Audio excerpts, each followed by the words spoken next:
Hello வாங்க, எப்படி இருக்குதுங்க? நல்லா இருக்குதுங்களா? இன்றைக்கி அஸ்வின் சீக்ரெட் சமையலில் இந்த மாதிரி ஒயிட்டான நம்ம இந்த கழுங்கு அவ்வளோ நோய் எதிர்ப்பு சக்தி இருக்குதுங்க. உடம்புக்கு ரொம்ப ஆரோக்கியமானது. இந்த கழுங்கு வந்து நிறைய பேருக்கு வேக வைக்க தெரியாது. இது எப்படி வேக வைக்கணும்னு நான் காட்ட போகிறேன். எவ்வளோ சாப்பிட்டா இது வெந்து நம்ம சாப்பிட்றதுக்கு அவ்வளோ டேஸ்டியாக இருக்கும். அந்த மாதிரி குக்கர்லலாம் வேக வைக்கக்கூடாது. நான் எப்படி வேக வைக்கிறேன்னு பாருங்கள். ஃபஸ்ட்டு வந்து தோலை வந்து நல்லா ஈஸியாக எடுத்துடணும். இந்த மாதிரி தோலை க்ளீனாக எடுத்துகிட்டு தண்ணியில் போட்டுடணும். உடனே தண்ணியில் போட்டு நம்ம இதை வந்து இட்லி பாத்திரத்தில் தண்ணி கொதிக்க வச்சு நம்ம வேக வைக்க போகிறோம். அது எப்படி வேக வைக்கிறதுன்னு நான் காட்டுறேன். ஃபஸ்ட்டு தோல் எடுத்துகிட்டு தண்ணியில் போட்டுடலாம். தோல் எடுத்து தண்ணியில் போட்டுட்டு காட்டுறேன். பாருங்கள், கழுங்கு நல்லா கட் பண்ணி இந்த மாதிரி வெள்ளையாக இருக்கணும். நல்லா கட் பண்ணி தண்ணியில் போட்டு வச்சுக்கோங்க. தண்ணியில் போட்டுட்டு பாருங்கள், தண்ணி வந்து நல்லா கொதிக்கணும். நல்லா தண்ணி கொதித்த பிறகு நம்ம அந்த கழுங்கை எடுத்து அதில் போட்டுடணும். போட்டு இட்லி குண்டால் மூடி வச்சு உப்பு போடாமல் நம்ம வேக வைக்கணும். அப்போ தான் அந்த கழுங்கு வந்து நல்லா சாஃப்டாக வெந்துடும்.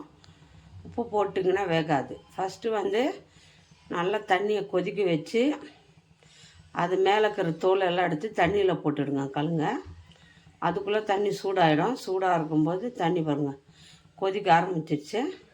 இப்போ நான் வந்து என்ன பண்ண போகிறேன், இப்போ அந்த கழுங்கு எடுத்து இந்த தண்ணியில் போட போகிறேன். சரிங்களா? அப்போ தான் வந்து நல்லா வந்து வரும். பாருங்கள், இதை எடுத்து அப்படியே கருப்பு ஓடு வரக்கூடாது. நல்லா மண்ணாக இருக்கும் அந்த கழுங்கு. மேலே நல்லா அழகாக தோல் எடுத்துடுங்க. தோல் வந்து தனியாக வரணும். சரிங்களா? அப்போ தான் நல்லாயிருக்கும். இப்போ தண்ணி சூடாயிடுச்சு. இப்போ போட்டுக்கலாம். ஒன்று ஒன்றா எடுத்து இதெல்லாம் அப்படியே போட்டுருங்க. சரிங்களா? எல்லாத்தையும் நான் இதில் போட்டுறேன். நல்லா மண் இருக்கும். நல்லா கழுவிடுங்க.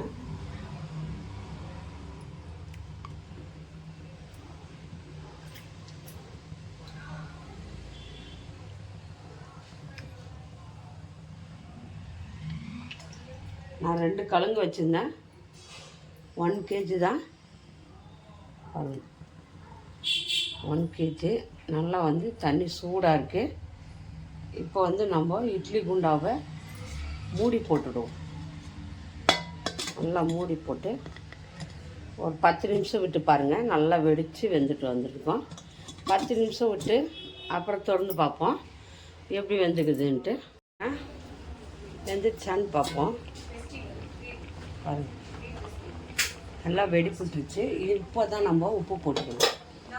சால்ட்டு நல்லா கலந்து வந்து கொஞ்சமாக உப்பு போட்டுக்கோங்க. உப்பு போட்டு எவ்வளோ உப்பு வந்து கொஞ்சமாக போட்டு மிக்ஸ் பண்ணிடுங்க.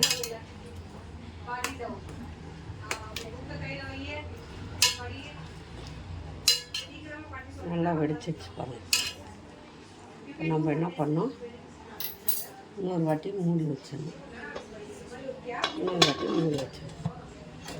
மூடி வச்சு ஒரு 10 நிமிஷம் விடுங்க. அப்புறமா பாருங்கள், உப்பு போட்டு 10 நிமிஷம் விட்டு மூடி திறந்து பாருங்கள். போதும், ஆஃப் பண்ணிடலாம்.